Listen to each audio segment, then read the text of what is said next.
In this question, you have to identify a temporary endocrine gland in the human body. Option A, corpus caardiacum. It is incorrect because it refers to the neuroendocrine structure which is found in insects and not humans. Option B, corpus luteum.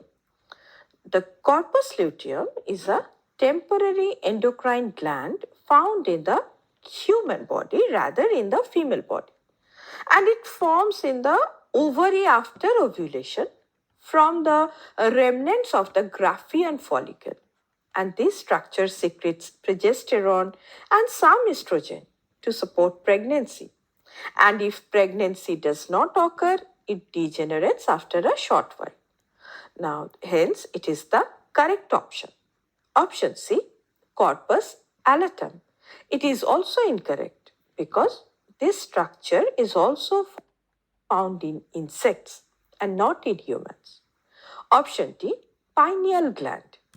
It is incorrect because it is a permanent endocrine gland present in the brain that secretes melatonin.